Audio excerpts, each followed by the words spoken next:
복된 인생 되게 하여 주옵소서. 감사드리며 예수님의 이름으로 기도 올립니다. 아멘. 할렐루야. 우리 옆에 계신 분과 인사 나누겠습니다. 나는 주님 한 분만으로 만족합니다. 아멘. 네, 오늘 본문 말씀을 통해서 실패의 자리로 찾아오신 주님의 사랑입니다. 특별히 이번에 장량교회에서 함께 예배 드리셨던 분들은 어린이 버전으로 함께 나눴던 말씀인데요. 이제 오늘은 성인 버전인데요. 네. 수련회 전에 한번 함께 나누면 좋겠다 싶어서 사도행전 강의 중간에 이제 이 말씀 함께 나누는데, 우리가 신앙생활을 하다 보면은 누구나 하나님 앞에 서기 부끄러울 때도 있고 스스로에게 실망하여 마음이 무너졌던 적이 한 번쯤은 있을 것입니다. 저는 그런 말씀을 자주 드렸던 것 같아요. 너는 내 아들이라 이 찬양을 고백하는 참 눈물 흘린 적이 많았다, 제가 그렇게 말씀드렸는데, 다른 부분이 아니라 나에게 실망하고 내 자신 연약해 고통 속에 눈물 흘릴 때 조용히 다가와 나에게 말씀해 주시는 주님을 생각하면 얼마나 기가 막히고 나 같은 사람을 주님께서 쓰시겠다고 애쓰시는구나 싶기도 하고 그런 마음이 들 때가 있습니다.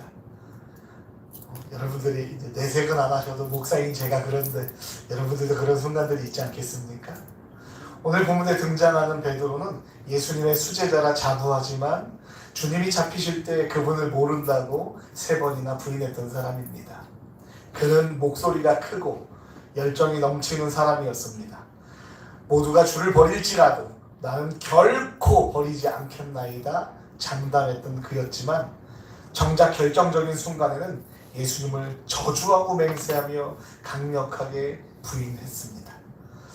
부활하신 주님의 소식을 들었음에도 불구하고 베드로의 마음은 기쁨보다 미안함과 부끄러움 그리고 깊은 죄책감으로 가득 차 있었습니다. 감히 주님의 얼굴을 뵐 자신이 없었던 그는 결국 자신의 삶의 자리로 돌아가 버리고 맙니다. 나는 물고기 잡으러 가노라. 근데 여기서 리더가 중요한 거죠. 리더가 나는 물고기 잡으러 가노라 고백하니 여러 제자들이 함께 따라가 버리는 것입니다. 베드로가 돌아간 갈릴리 바다는 주님을 만나기 전의 자리이며 자신의 철저한 영적 실패가 새겨진 자리입니다. 우리에게도 때론 낙심과 좌절 혹은 반복적으로 죄짓는 삶의 굴레 속에서 베드로처럼 다시 예전의 무기력한 자리로 되돌아가는 때가 있습니다. 그러나 사랑하는 생명나무교회 성도 여러분, 주님은 우리가 그 실패의 자리에 계속 머물러 있기를 원치 않으십니다. 그래서 부활하신 주님께서는 낙심하여 그물을 내리는 베드로와 제자들을 향해 먼저 찾아오신 것입니다. 그리고 오늘 그들의 삶의 이야기를 통하여 저와 여러분에게도 찾아오신 줄 믿습니다. 그렇다면 오늘 이 본문 말씀을 통해서 우리가 중요하게 눈여겨봐야 할 것이 무엇인가입니다. 바로 첫 번째는요, 밤새도록 빈 그물을 올리는 인생과 그들을 찾아오신 예수님이라는 거예요. 제자들은 밤이 새도록 그물을 던졌지만 단 한 마리의 물고기도 잡지 못했습니다. 그런데 이것은 사필 규정이에요. 왜냐하면 이런 결과로 그냥 이렇게 결정될 수밖에 없어요. 왜요? 밤새도록 빈 그물을 올리는 인생은 예수님 만나기 이전에 그들의 모습이었거든요. 그런데 그들이 다시 그 자리로 돌아가 버린 것입니다. 그런데 문제는요, 그렇지 않아도 배신으로 인해서 자책감과 불편한 마음속에 괴로움으로 고통받는 그들에게 자신의 노력과 경험이 아무런 열매도 맺을 수 없다는 걸 깨닫는 그 허무한 순간, 다시 기억 속에 언젠가처럼 실패와 좌절의 그림자가 그들을 점점 잠식해가고 있는 것이죠. 그때 바닷가에서는 어떤 이가 그들에게 묻습니다. 얘들아, 너희에게 고기가 있느냐? 고기가 없다고 대답하자 그물을 배 오른편에 던져라 명령하십니다. 그리고 기억 속에 언젠가 그들이 들었던 명령처럼 주님의 명령은 좌절과 절망에 빠져있는 베드로와 제자들에게 환희와 기쁨을 안겨주었습니다. 내 힘과 경험으로 밤새 던진 그물질은 몇 마리의 고기를 잡았습니까?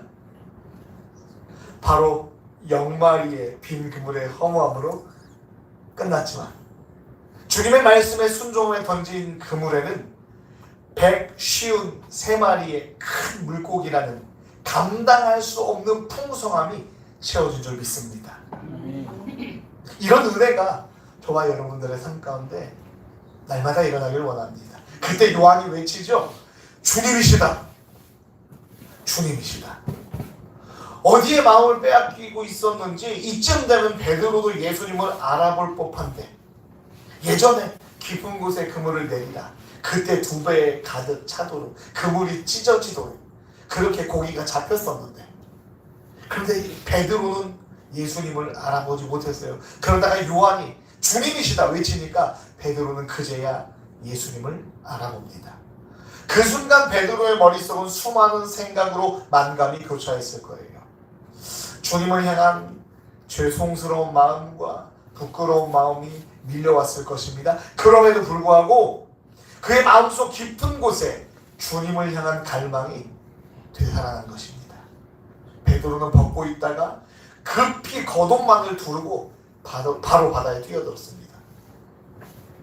주님을 향한 미안함보다 주님을 향한 사랑의 크기가 그를 바다로 뛰어들게 만든 것입니다. 물론 바다에 뛰어들면 어떻게 될까요? 죽겠죠.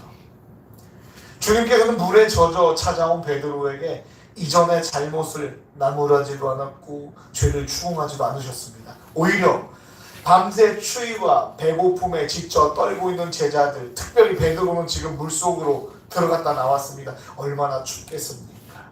그 제자들을 위해 친히 따뜻한 숯불을 피우시고 떡을 굽고 그들이 잡아온 생선을 구워 아침 식사를 준비해두고 계셨습니다.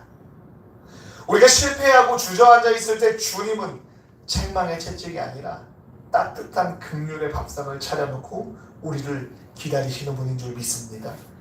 저와 여러분들의 연약함을 너무나 잘 알고 계시기 때문에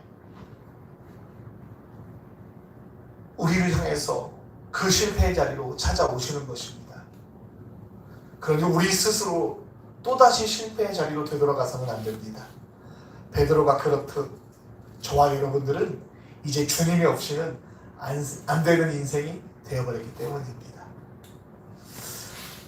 이제 우리가 중요하게 여겨야 될 첫 번째 포인트가 밤새도록 그물을 던졌는데 고기를 잡지 못한 인생들에게 찾아오신 예수님이라면 두 번째 중요한 포인트는요. 허물과 잘못보다 사랑을 확인하시려는 주님이라는 거예요. 식사가 끝난 후 예수님께서는 베드로에게 물으십니다. 요한의 아들 시몬아, 내가 이 사람들보다 나를 더 사랑하느냐? 여러분, 우리의 본성은 어떻습니까? 누군가 나에게 큰 상처를 주었습니다. 그럼 어떻게 하죠? 너 그때 나한테 도대체 왜 그런 거야? 어떻게 네가 나한테 그럴 수 있어? 우리는 잘잘못을 따집니다. 어떻게 나한테는 별 메이커도 없는 난방을 해주더니 아들한테는 레노가 난방을 해줄 수 있어. 이렇게 잘못을 따지려는 게 우리의 본성입니다. 죄송합니다. 제 본성이 드러났나요? 그러나 예수님께서는요, 베드로의 과거에 잘못을 파헤치거나 원망하지 않으셨다는 거예요. 제가 만약에 지금 이런 말씀을 들을 때 제 아내에게 불편한 마음이 있었으면 이 말 못하죠.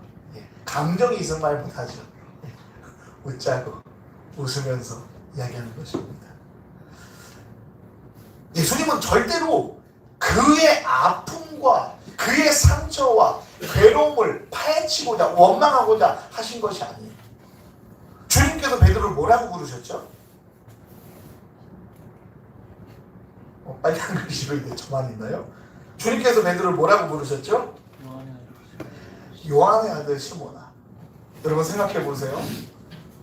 주님께서 베드로에게 뭐라고 말씀하셨죠? 이제 너를 시몬이라 하지 않고 뭐라고 부른다고요? 게바라 부른다고. 게바. 게바의 뜻이 뭐죠? 케파스, 페트로스. 예, 이 단어는 반석을 의미합니다. 반석. 아람어로 게바, 헬라어로 페트로스. 그래서 베드로라고 부르는 거죠. 페트로스, 베드로. 예. 그런데 게바라고 지어주신데 예수님께서 이제 너를 게바라 부른다 말씀하셨는데 게바라는 이름 대신 그가 처음 주님을 만났을 때의 이름인 요한의 아들 시몬이라 부르시며 인격적으로 다가오셨습니다. 여러분, 연약한 갈대와 같은 모습을 보인 시몬에게, 주님을 부인하고 연약해서 흔들린 시몬에게 게바야 라고 부르셨다면 오히려 그가 더 어땠을까요? 더 부끄럽고 수치스럽고 그랬을 거예요. 나는 이렇게 연약하고 부족한데 나한테 든든한 반석이라니. 이 말이 얼마나 그를 더 괴롭게 만들었겠습니까? 그렇습니다. 예수님께서 궁금해하시는 것은 베드로의 지독한 실수나 실패가 아닙니다. 사실은 요한의 아들 시몬아, 나를 사랑하느냐, 여전히 나를 사랑하느냐, 바로 그의 마음의 중심을 알고 싶으셨던 것입니다. 사랑은 모든 허물을 덮어주는 힘이 있습니다. 주님은 베드로의 공로나 완벽함이 아니라 비록 연약하고 넘어졌을지라도 주님을 향한 남아있는 그 작은 사랑의 불씨를 보기 원하셨던 것입니다. 그리고 주님을 발견했을 때 베드로는 어떻게 했죠? 주님이시다! 요한이 말하니까 베드로가 어떻게 했습니까? 얘 얼마나 다급했으면요, 앞도 뒤도 불도 물도 가리지 않고 바다로 그냥 겉옷을 두르고 뛰어들었습니다. 이 베드로의 행위에서 예수님께서는 베드로의 사랑을 확인하신 것입니다. 가끔 하나님께서는 우리의 사랑을 시샘 마시듯 하나님만 사랑하기를 원하실 때가 있습니다. 아내를 너무 사랑하거나 남편을 너무 사랑하거나 자녀를 너무 사랑하거나 돈을 너무 사랑하거나 명예를 너무 쫓거나 권력을 너무 쫓거나 그런 게 아닌 오직 하나님만을 사랑하기 원하십니다. 그리고 때로는 그 사랑의 비중을 가리기 위해 우리를 시험하시기도 하시죠. 왜요? 왜 시험하세요? 저와 여러분들의 사랑을 확인하고 싶으시기 때문입니다. 배신해도 실패해도 우리의 잘못이나 허물보다 하나님께서는 여전히 하나님을 사랑하고 있는가가 더 중요하기 때문입니다. 그리고 오늘 베드로를 찾아오신 주님을 통해서 베드로를 찾아오신 사건을 통해서 주님께서는 저와 여러분들에게 묻고 계십니다. 생명나무 교회 재열아, 내가 나를 사랑하느냐? 묻고 계신 줄 믿습니다. 재열아, 네가 축구보다 나를 사랑하느냐? 묻고 계신 줄 믿습니다. 사실은 이 얘기를 하는데 재열이를 부끄럽게 하기 위함이 아니라 제가 사실 그러거든요. 사실 주일날 강단에 서면 일주일에 2번씩이나 공을 차니까 발목이랑 발이 아파요. 그럼 내가 한 번만 차야 되나 깊은 고민을 합니다. 할렐루야. 네.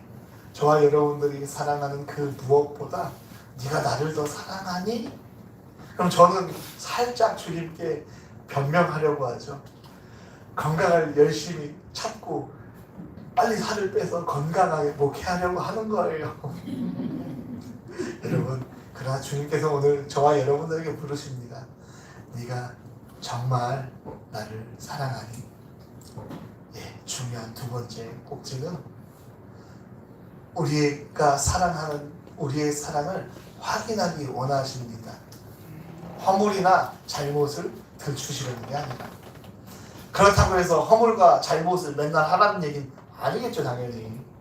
주님을 사랑하는데 주님께 어떻게 잘못해요? 예?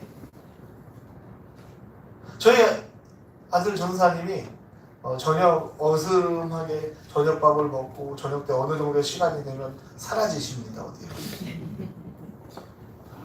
어디로 갈까요, 여러분?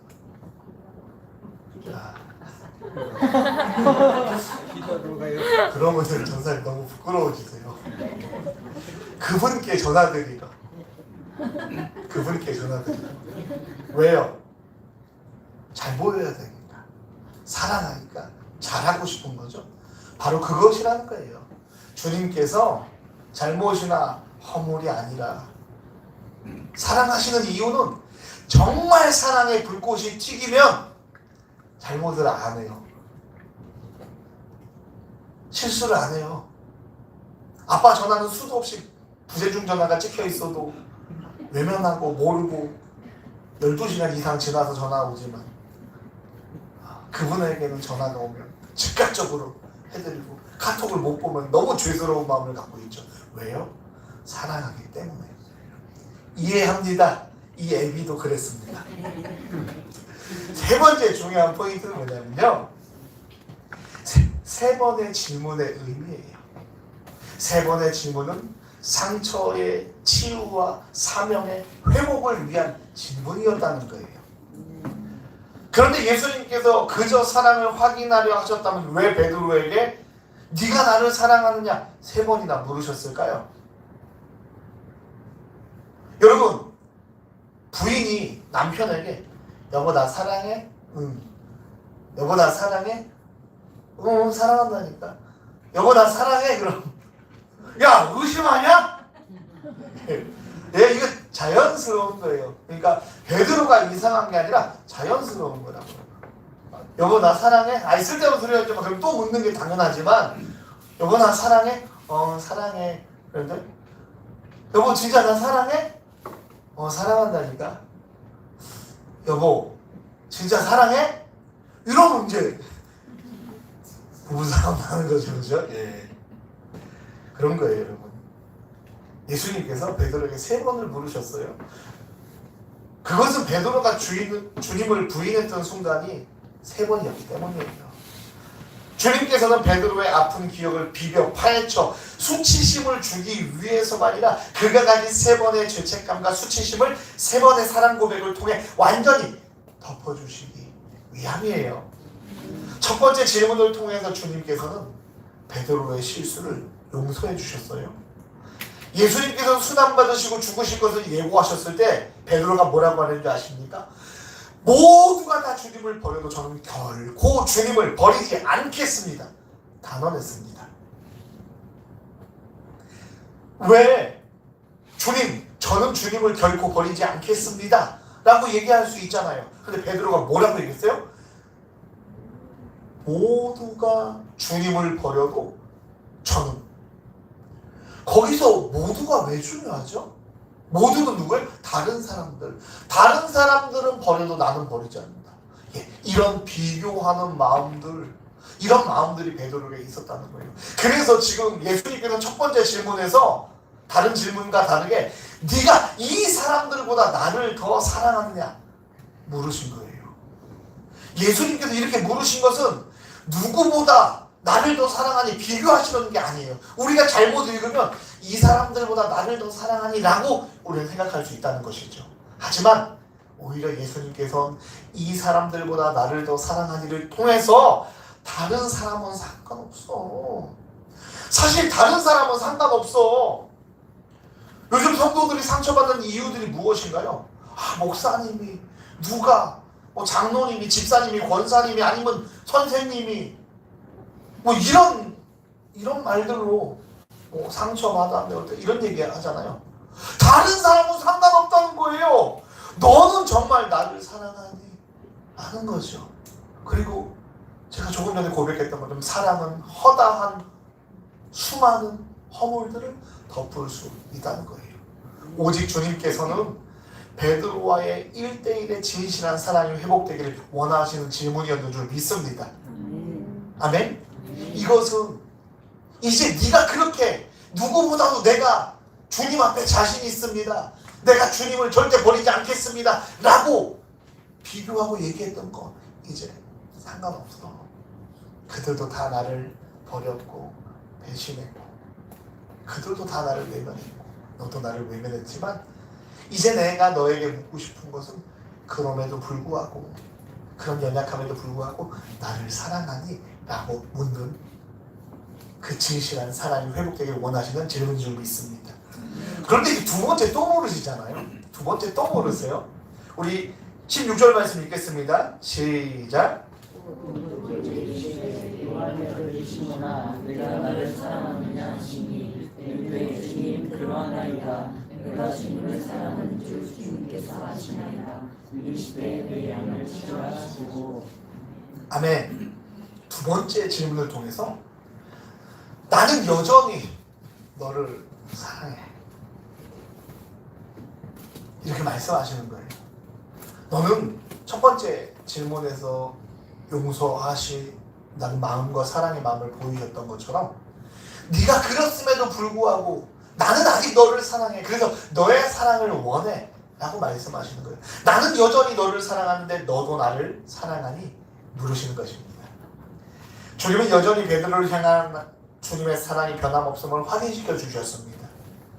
문제는 이 질문이 세 번이나 반복된 것이죠. 베드로는 마지막 세 번째 질문을 받았을 때 어떻게 하죠? 우리 17절 말씀 읽습니다. 시작. 요한에게 시몬아 내가 나를 사랑하느냐 하시니 주께서 세 번째 내가 너를 사랑하느냐 하시므로 그가 그 시간을 주되 주님이 모든 것을 하시오매 내가 주님을 사랑하는 줄을 주님께서 하시나이다. 그래서 이르시되 내 양을 먹으라. 아멘. 예. 베드로는 마지막 세 번째 질문을 받았을 때 뭘 하죠? 근심하게 됩니다. 왜 세 번이나 물으시지? 주님께서 내 진심을 믿지 못하시는 걸까? 아니면 내가 세 번 부인한 것으로 인하여 나를 책망하시는 걸까? 아까 예를 통해서 제가 말씀드렸잖아요. 사랑하니? 네. 사랑하니? 네. 사랑하니? 네? 무슨 말씀인지 아시겠죠? 왜 세 번 물으시지? 혹시 내 진심을 믿지 못하시는 걸까? 내가 배신하는 사람이기 때문에 부인하는 사람이기 때문에 나를 책망하시는 걸까? 하지만 베드로는 이내 자신의 한계를 깨닫고 겸손히 고백합니다. 맞습니다, 주님. 모든 것을 아시오매 내가 주님을 사랑하는 줄을 주님께서 아시나이다. 고백하죠. 이 고백은 주님, 저는 주님이 아시는 것처럼 제 힘으로 주님을 완벽히 사랑할 수 없는 연약한 존재입니다. 하지만 주님을 향한 제 마음의 진심을 아시지 않습니까? 라는 통회와 신뢰의 고백이었습니다. 사실 오늘 본문에는 드러나지 않지만 예수님께서 세 번의 질문을 하실 때 첫 번째 질문은 아가페라고 물으신 거예요. 네가 나를 사랑하니? 할 때 아가페, 한계 없는 초월적인 그런 사랑, 헌신적인 사랑, 그 사랑을 물으신 거예요. 네가 이렇게 나를 사랑하니? 그런데 베드로는 필리아로 대답합니다. 이 필리아 사랑은 우정, 이런 사랑입니다. 의리, 우정, 이런 사랑. 베드로는 그렇게밖에 대답할 수 없었어요. 그 전에 베드로는 네! 아가페라고 고백했을 거예요. 그러나 지금의 베드로는 이미 주님을 배신했기 때문에 자신을 장담할 수 없었어요. 그 주님께서 두 번째 질문을 통해서 또 물으십니다. 그때도 역시 아가페로 물으세요. 그때도 베드로는 필리아로 대답합니다. 주님, 내가 그 헌신적인 초월적인 그 사랑을 드릴 수가 없어요. 예전에 나라면은 드릴 수 있을 거라고 생각했어요. 근데 나는 그렇게 드릴 수 없어요. 그게 저라는 걸 이제 깨달아요. 주님. 베드로의 그 필리아의 고백은 바로 그 고백입니다. 그리고 세 번째 주님께서 물으실 때 이때는 주님께서도 필리아로 물으세요. 그래. 그럼 네가 나를 친구로서 우정으로서 사랑할 수 있니? 물으신 거예요. 주님께서 낮춰주시는 거예요. 그러나 그의 고백의 진심을 아시는, 사실은 지금 필리아라 세 번 고백하는 베드로의 사랑은 이미 초월과 헌신적인 그런 사랑을 드릴 수 있는 그런 자세가 이미 되어 있는 거죠. 저와 여러분들의 믿음도 그렇습니다. 우리가 너의 믿음이 얼마나 크니? 라고 물으실 때 제가 이런 믿음을 갖고 있어요 라고 할 때 이 사람의 믿음은 아마 결정적인 위기의 순간 찾아볼 수도 없을 것입니다. 그러나 주님 저 할 수 없어요. 제 믿음이 얼마나 부족한지 몰라요 라고 겸손하게 고백하며 주님을 의지하는 사람에게는 주님께서 감당할 수 없는 믿음을, 은혜를 공급해 주실 줄 믿습니다. 그래서 저는 우리 생명나무 교회 성도들은 그렇게 고백하는 성도들이 되길 원합니다. 주님을 사랑하십니까? 라고 누군가가 물을 때 날마다 주님을 사랑하려고 애쓰지만 나는 자꾸 세상에 한눈 팔고 자꾸 세상적인 것들을 추구하려는 욕심이 있어요. 부족하지만 날마다 주님을 더 사랑하기 위해 애쓰고 있습니다. 고백하는 겸손한 주님의 사람들이 되길 원합니다. 그렇습니다. 베드로는 세 번의 질문을 통해 처음에는 이 질문을 받을 때 주님께서 내 부인하고 배신한 것을 책망하시는가 생각했습니다. 그러나 이 질문이 끝나고 이 고백이 끝나고 나서 깨닫습니다.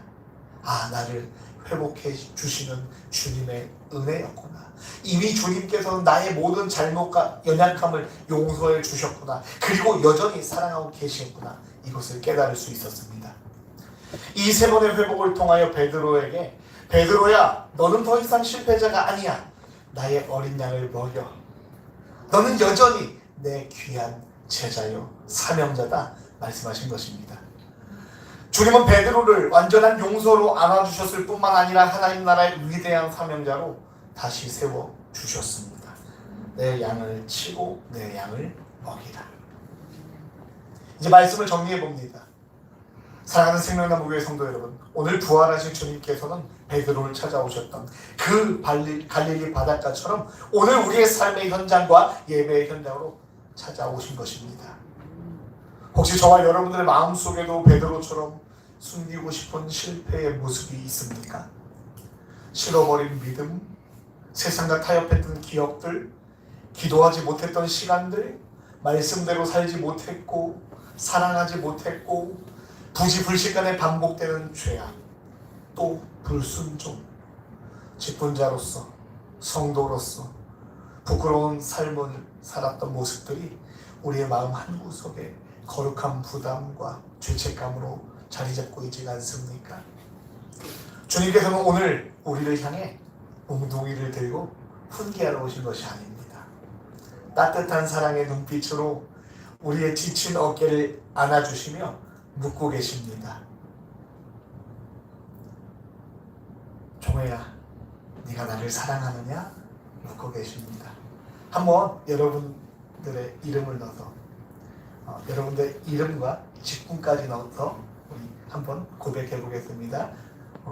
이름과 직분하고 누구누구 야 이렇게 하고 네가 나를 사랑하느냐 함께 보겠습니다. 시작. 김종혜 목사야, 내가 나를 사랑하느냐? 우리가 드릴 대답은 거창한 업적이나 완벽한 의로움이 아닙니다. 베드로처럼 우리의 연약함을 인정하며 진실하게 고백하는 것입니다. 주님, 저는 비록 부족하고 매번 넘어지지만 내 삶의 주인이신 주님을 여전히 사랑합니다.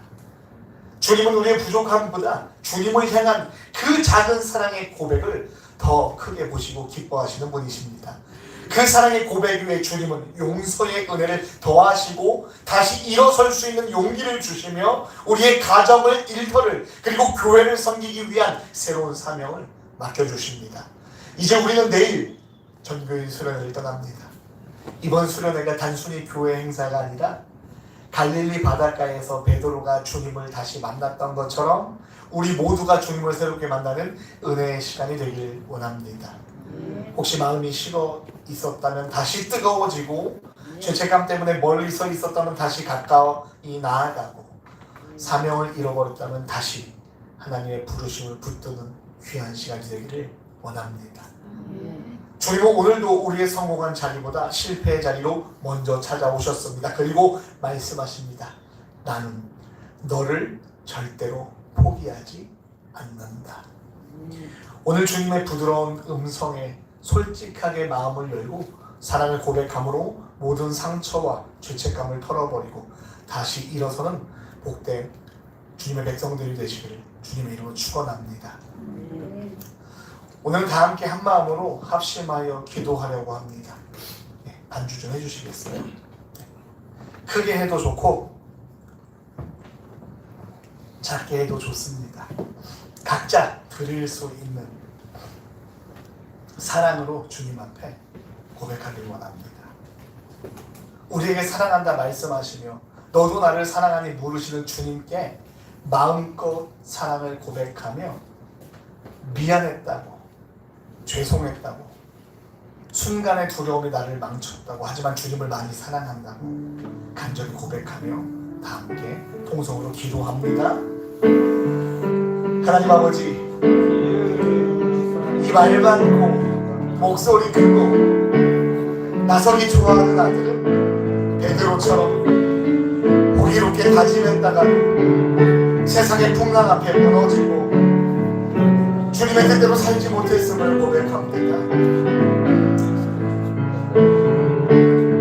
부족한 종의 지난 허물과 실수를 오늘도 용서하여 주옵소서. 주님께서 용서를 구하지 않았어도 실패하여 낙심해 있는 우리의 삶의 자리에 먼저 찾아와 주시고 따뜻한 숯불을 피워가며 춥고 지치고 외로운 우리의 마음을 기다려 주셨습니다. 하지만 용서를 구하지 못하는 우리의 마음이 너무나 무거웠습니다. 또한 실패의 자리로 찾아와 주신 주님의 그 한없는 사랑에 감사드립니다. 오늘 주님께서 나에게 물으시는 건 왜 배신했니도, 왜 그 정도밖에 안 됐니도 아닙니다. 내가 나를 사랑하느냐 물으실 때 감추거나 핑계대지 않고 솔직하게 고백하게 하옵소서. 주님, 제가 여전히 부족하지만 내 온 마음을 다해 주님을 사랑합니다. 우리의 진실한 고백을 받아주시고 죄책감과 수치심을 십자가 밑에 온전히 묻어두게 하시고 주님이 주시는 용서와 평안으로 다시 일어서게 하여 주옵소서. 그리하여 이제는 주님이 맡겨주신 거룩한 사명을 따라 세상을 알아가고 그리스도의 푸른 계절을 만들어가는 거룩한 성도로 살게 하여 주옵소서. 우리를 용서하시고 끝까지 사랑하시는 예수님의 이름으로 기도드립니다.